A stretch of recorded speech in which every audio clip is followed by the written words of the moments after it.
গত ১৫ই মে বুধবার বিকেল আনুমানিক ৪টে নাগাদ বাড়ি থেকে বেরিয়ে নিখোঁজ হয়ে যান নবদ্বীপ ব্লকের বাহিরছড়া গ্রামের বাসিন্দা বছর ৩০-এর গৃহবধূ সালিমা বিবি।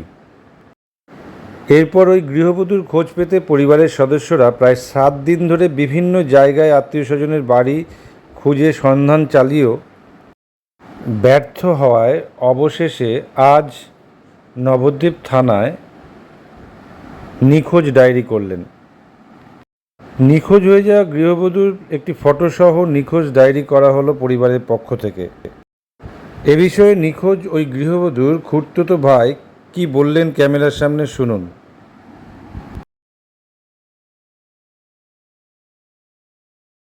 বলছি, আপনার কে হয়? বোন? আমার বোন হয়, চাচাতো বোন। চাচাতো বোন। কবে নাগাদ বাড়ি থেকে বেরিয়ে গেছিল? গত বুধবার বিকেলবেলা। বিকেলবেলায়। বাড়িতে বার হয়ে যাওয়ার পর অনেক খোঁজাখুঁজি করেছি, কোনো জায়গায় খোঁজ না মেলায় আজকে থানায় দ্বারস্থ হয়েছি। থানায় ডায়েরি করছেন, ডায়েরি তাই তো? করছি, হ্যাঁ। আচ্ছা, মানে কোন জায়গায় বাড়ি?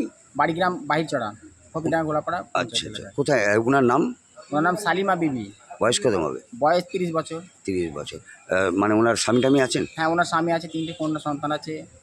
কোথায় গেছে আপনার বুঝতে পারছেন না? বুঝতে না, পারছেন না। বহু খুঁজেছেন, বহু খোঁজাখুঁজির পর যখন পাইনি তাই আজকে থানায় দ্বারস্থ। তাই আজকে থানা দ্বারস্থ হলেন, তাই তো? আচ্ছা, আপনি চাচাতো ভাই, চাচিতো আপনার নাম? তারিকুল মণ্ডল আমার নাম।